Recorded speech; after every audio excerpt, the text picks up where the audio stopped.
Hello, welcome to AQS Inmate Call, and I am your host, Joel Wilborn. And this episode we can consider a part two to a previous podcast that was broadcast on May 21st, 2025. The name of that podcast, The Case of Shalin Alltus. And in that particular podcast, Shalin described the crime that she was convicted of and that she's currently serving a sentence for. And she gave the side of the story that she didn't share with too many of the public and even her family. After hearing that podcast, family members were willing to share their side of the story. So in this episode, you will hear from the victim's daughter, who happens to be Shalin's cousin. And I encourage you to listen to The Case of Shalin Alltus so that you can get an idea of what actually happened the night of the crime. Okay, I have a young lady on the line. Could you give us your name? Americus Alltus. All right, and I'm going to give the floor to you and let you go ahead and tell the audience what it is that you feel they need to know. Go right ahead. All right. So I just kind of wanted to go through based off of what my cousin had said, because when she had said her story, part of it was true, and parts of it weren't true. It was a very big mixture of everything, and some of the things and comments she had said, she had kind of twisted it to kind of better fit her story. And I just kind of wanted to go through and kind of clear some of those out. So when she had started off by talking, saying that she was raised by her mom and my dad, that's not true, because her parents, they used to live in a trailer park. My dad was living in Yakima, Wiley City at the time, technically, which is pretty much right next door to Yakima. And my dad had a house, and his brother, which is Shalin's dad, and his wife, they lived in a really small trailer park kind of thing or whatever. And she lived with her parents. She never lived with us. She came and hung out with us and stuff, and she's constantly calling my dad to come over to our house because she didn't like being home, because her situation really wasn't the greatest at home. So that part wasn't true.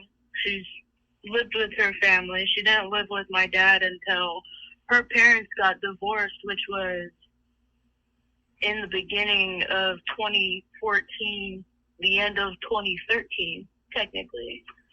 And then she went on talking about how she was introduced to my dad at 10 years old. That's not true, because I have pictures in my baby book where my mom was pregnant with me, and my mom's holding Shalin as a 4 or 5-year-old child, and my dad's standing right next to me in the picture, which I will provide you that picture. So that part isn't necessarily true. I did want to bring up that my dad wasn't a perfect person and stuff. Everybody kind of has their dark side and whatnot. And my dad and his siblings, they grew up in a very abusive, malicious, very toxic, cruel, you could not imagine having to go through what my dad and his aunts and uncles and it's insane. It's crazy and it's brutal, and I wouldn't doubt the issues that they have nowadays and stuff, or back then. My dad's not here anymore. So my dad, he had really bad anger issues. He would get angry super easily. It wasn't hard to upset him and stuff. My dad was never like a violent person though. He would just kind of like scream and yell and stuff and hoot and holler about what he was upset about. As soon as he was done, I was just kind of it. He would go off by himself and debrief and whatever. And by the time he came back around, like, he was fine and stuff. So I just wanted to clear that part up. But my dad, when Shalin was little, my dad was always around and stuff because of the fact of my dad and his siblings growing up really harshly. My uncle wasn't doing a good job raising his kids. And in a way, my uncle and aunt, they were kind of damaging their kids and traumatizing them in ways because they were staying up all night long, drinking, doing drugs, not paying attention to their kids, not paying attention to Shalin and Ashlyn and Larry and Hunter, which is all of Shaylin's siblings. They weren't going to school. Nobody was taking them to school. And so they were constantly missing school all the time to a point like where the state was contacting them and stuff. And so my family stepped in a lot to help them because, I mean, we all felt bad for the kids because it was the kids that were suffering from, like, their parents' actions and stuff. So my dad kind of felt obligated to help his brother and stuff and try to, like, get him back on the right track. So my Papa Larry and Grandma Robbie, which is my dad's parents, and our grandparents, mine and my cousins, they ended up taking the kids in for a little bit just so that they could go to school and whatnot and actually get an education. And then something kind of happened with that, and they ended up going back to their parents. And I want to say that, gosh, it was such a long time ago. I was so little. Pretty much, like, my dad was just around a lot because he really felt bad for his brother and all their kids and whatnot. And he was really honestly just, like, trying to help them out and stuff. And I mean, like Shalin was saying, like, when she would call my dad, like, my dad picked up, he answered. Like, that wasn't a call that he missed out on and stuff. And those things, like, that was true and stuff. And it was because, like, my dad really cared about Shalin and all them. Like, he saw her as his daughter and whatnot. It wasn't out of a sexual matter. And nowhere have I ever had my dad touch me and stuff. And my dad is just never, ever has been known to be that person. Ever, actually. And you can go and look it up, and it's kind of just ironic that this is like the first time he's ever being accused for anything like this. Because he's never been accused of molestation or rape or anything like that. I did want to say, like, when she was talking about Parker coming into play, that was true. He was brought in the picture by Ashlyn, which is Shaylin's sister. Her mom did give her up to the CPS, which I did feel so bad for her, because I can't imagine your own mother telling you that she loves and cares about you and is giving you up because of how much she loves and cares about you and whatnot. So when she was talking a lot about her mom and stuff, and a lot of, like, what her mom was doing, her dad was also a part of that, I would like to mention. her dad was just as well apart as her mom was. I'd like to mention that she does not mention her dad due to the fact that her dad is helping her out so much. And she doesn't talk badly about her dad to kind of like protect him in a way, which I'm not saying is a bad thing, I guess, because it's your dad. You could protect your dad. I mean, technically, in a way, that's what I'm doing. So I guess it makes it fair. But I did want to mention that her dad is just as bad as her mom. And then, as she was going on, she had brought up child pornography pictures. And she had mentioned that at the time, when she came to live with us, that CPS didn't know about the pictures.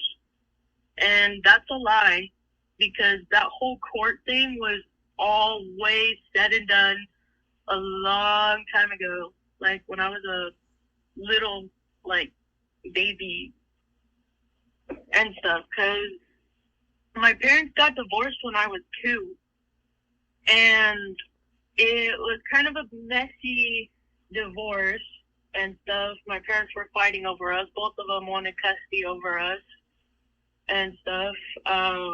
And there was just a lot of back and forth from both of my parents, and we were having a lot of physical issues, me and my brother and stuff. Like, I wasn't cleaning myself properly down there. After I would use the bathroom, I would just kind of let it go. Because, I don't know, I thought I was skipping a step and making the time go by faster as a kid. I don't know. Thought processes are weird when you're little. But I wasn't properly cleaning myself, and my brother, he was having diaper rashes so bad to the point, like, his skin was, like, bleeding aggressively and stuff. And they had taken pictures of that specifically and stuff.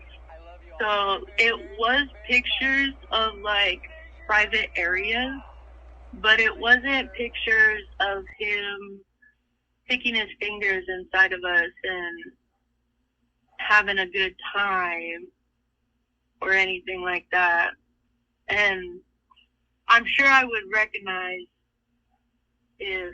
or realize if that was happening, because when my dad was taking those pictures to take my mom to court, because that was the whole point. He took the pictures because he was trying to take my mom to court to get custody of us, because both my parents were trying to prove that both of them were unfit. So it was just kind of a big, huge, messy thing. But CPS knew, well aware of the pictures, and they were not child pornography pictures. And if she wanted to try to make it seem like she has found pictures or whatever that displayed something like that, my question would be, how come investigators didn't find the pictures? How come when my grandma and grandpa and aunt and uncle came to my dad's house and completely wiped it out, how come nobody found the pictures? How come nobody found the pictures with you, considering the fact that the investigators did such a good job? They found every single piece of trash and garbage you guys used on your free run. So I just would like people to remember that as well. So the whole pornography pictures and CPS didn't know about it, it's not true. And there was no any other special pictures that my dad had taken later on that CPS didn't know about or anything like that. And another thing I wanted to go on is my dad never made Shalin share a room with him. That's not true. Because in our house, that was a 4-bedroom house. And actually, at the time, my dad was having like medical issues, and he would sleep on the couch just because it was kind of most comfortable for him, and the AC was like right there in the living room. So he was sleeping in the couch because it was most comfortable for him. And his bed was actually piled up with a whole bunch of like clean clothes that he had it folded through, and he was just kind of like shuffling through all the clothes. And then Shaylin was staying in my room with me, and then Parker was sharing my brother's room.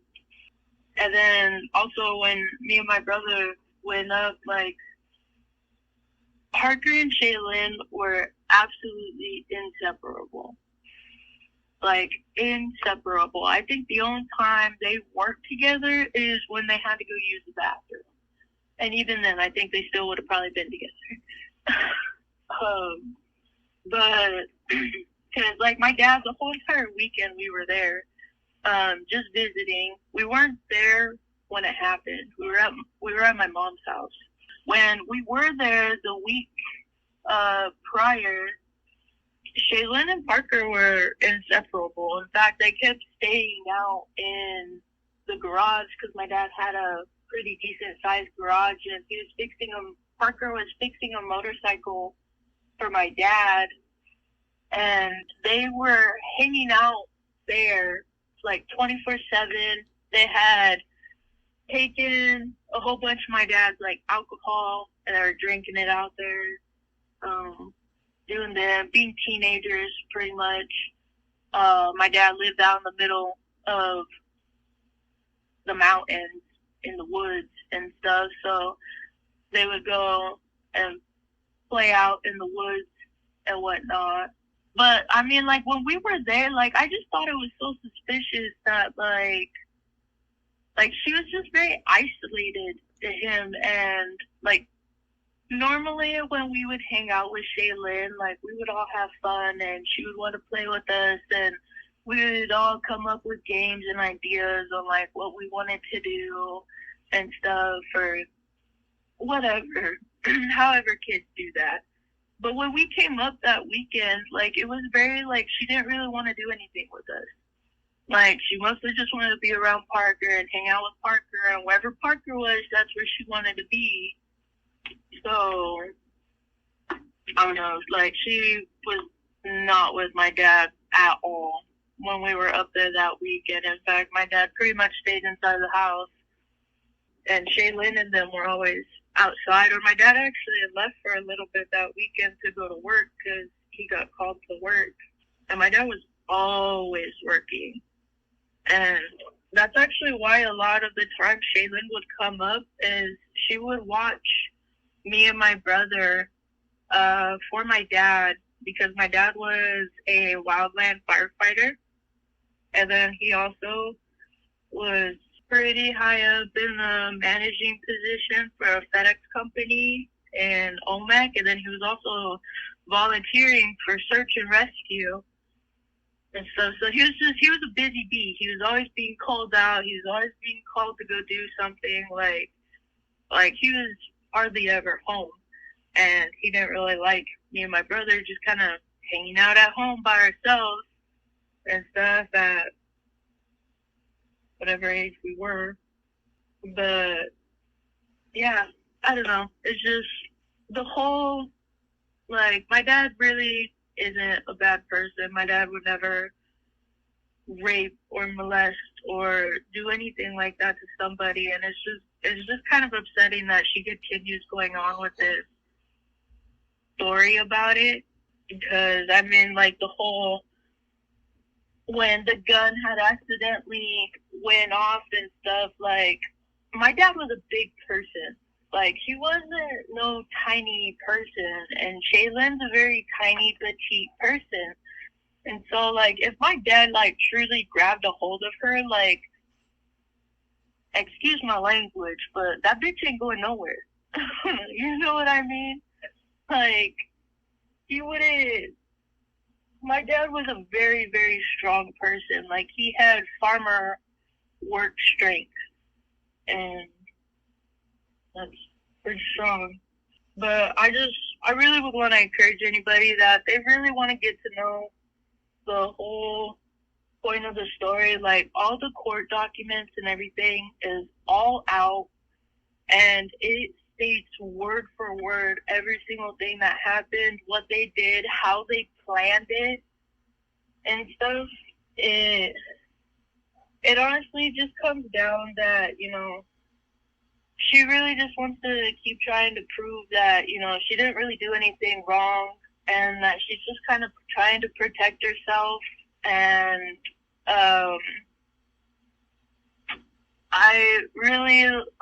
I'm going to stand here and protect my dad, because, yeah, my dad had his flaws, and, yeah, he had anger issues and whatnot, but he has never, ever, ever hit me.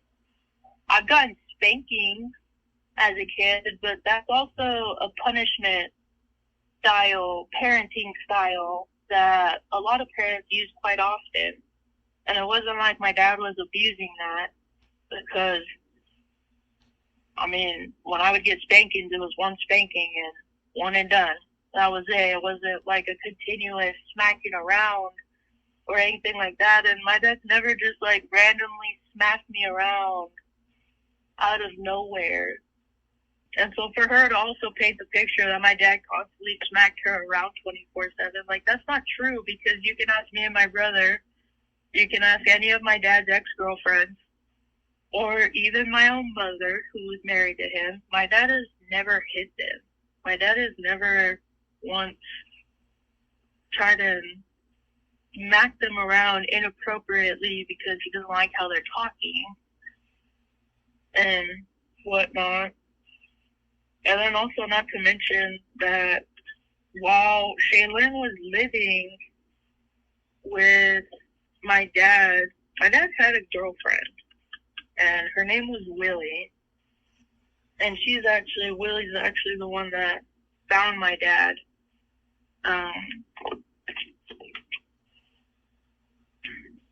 4 days later after it happened. But yeah. Do you have any questions? Okay, now, we're well aware that your cousin, Shalin, was convicted of the murder of your father, and she's serving time right now. Right. And you did listen to the podcast, and you heard her version of the story, and you disagree with some of it, but you're not saying she was completely dishonest with her rendition. No. How do you feel about Shalin now, after the fact? I would say now, I would say there's only a little bit frustration, and I would say for me personally, and then I guess I would say for the rest of my family, especially my brother, because I talked to my brother last night about the situation.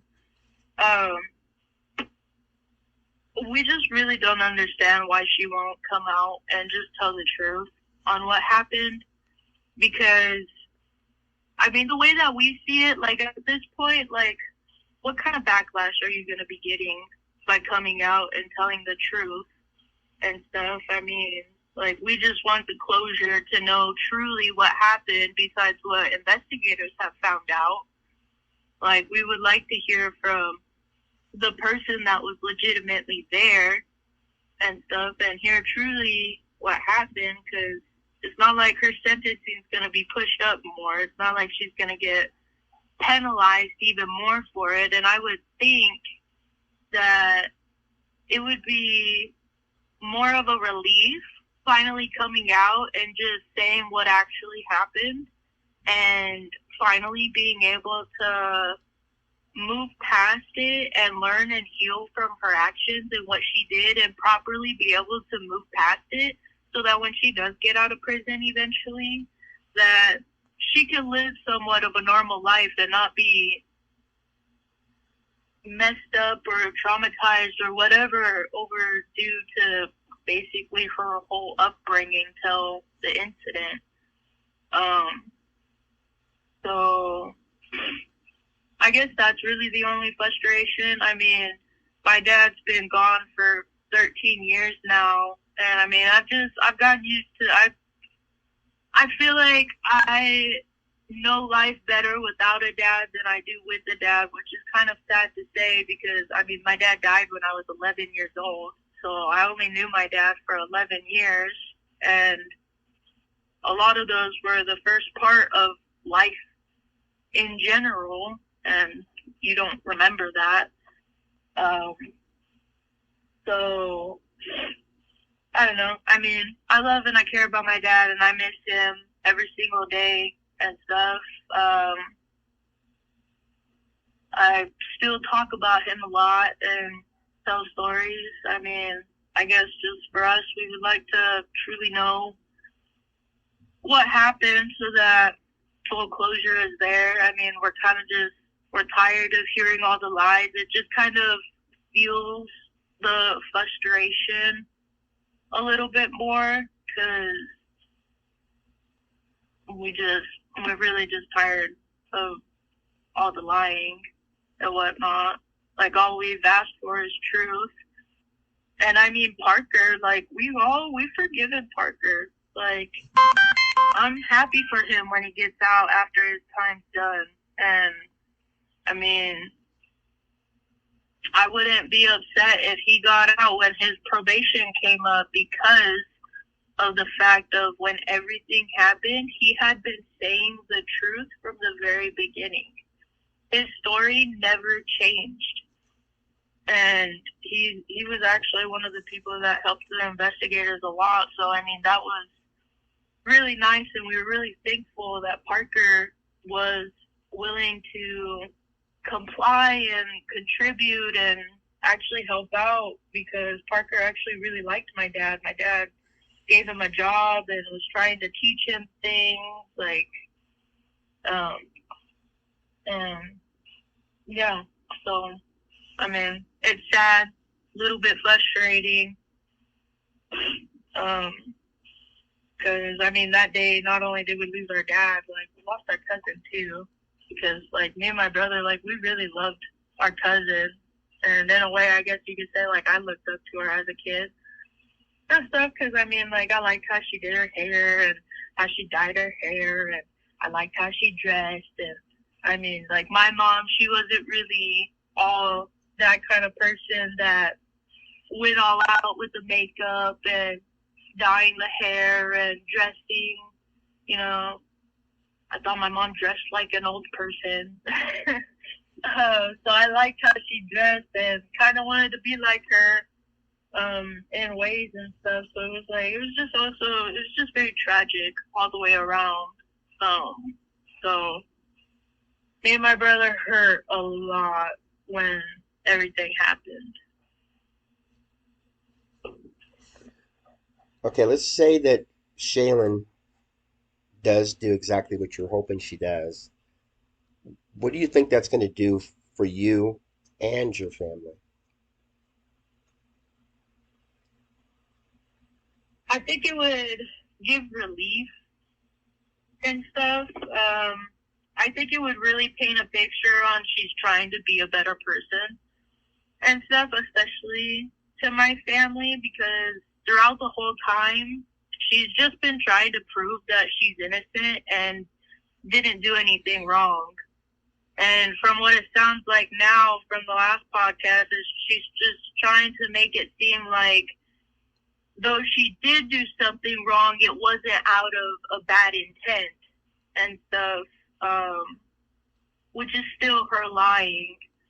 And I mean, if I'm being honest, we honestly just want the truth so that we can know what happened and pretty much just move past it and hopefully, you know, she could be able to do the same. I mean, we want good for her just like we want good for us and stuff too.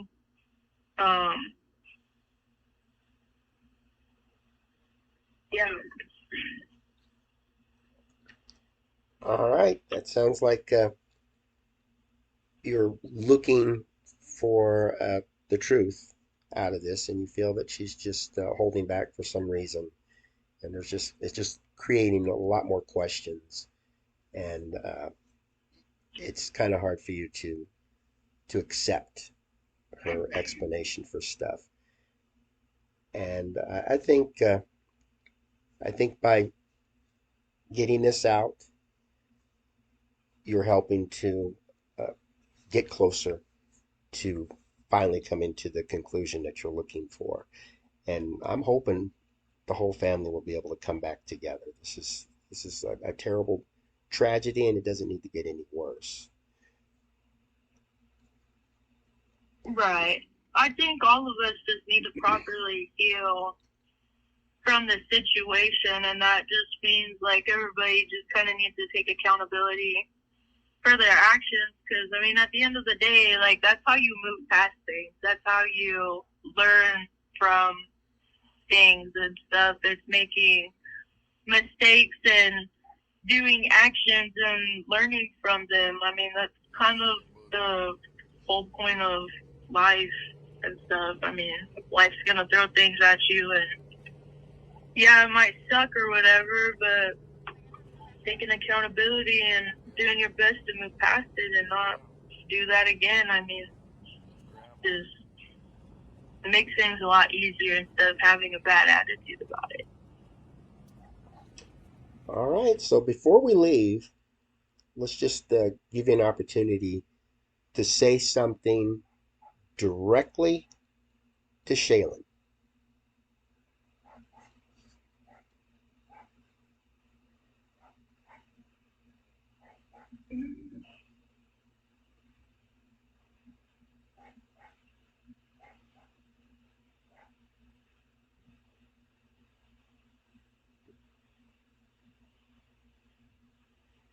I hope one day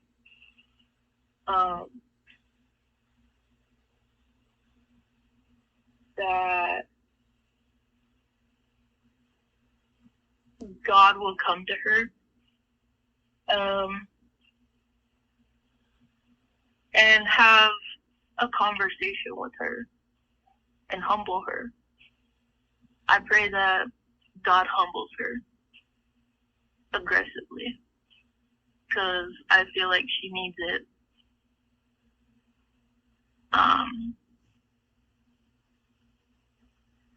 I mean, I feel bad a lot of like what she's been through and stuff. I really do, and I have sympathy for it, and I give her so much remorse for it.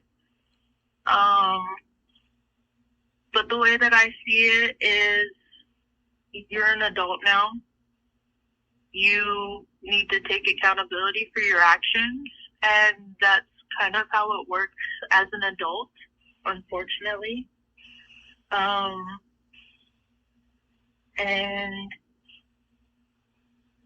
I would really hope that listening to this, she would just kind of open up and whatnot and actually come out and tell the truth. If not, I pray that God humbles her aggressively.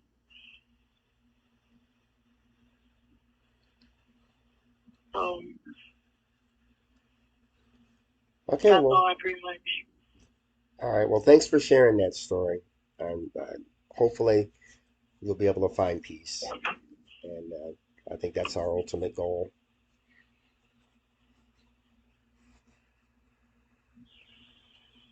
I will agree. And I mean, if she does move past everything, like, I hope that when she gets out, that she's able to create a good life for herself and be able to have a career that she enjoys and that she likes and whatnot. And, you know, maybe chooses to have kids if, you know, she gets out a little bit sooner or ends up adopting or whatever. I mean, like, I hope that everything goes well for her. I truly do. And yeah, The truth about everything and no more lying and stuff would be nice.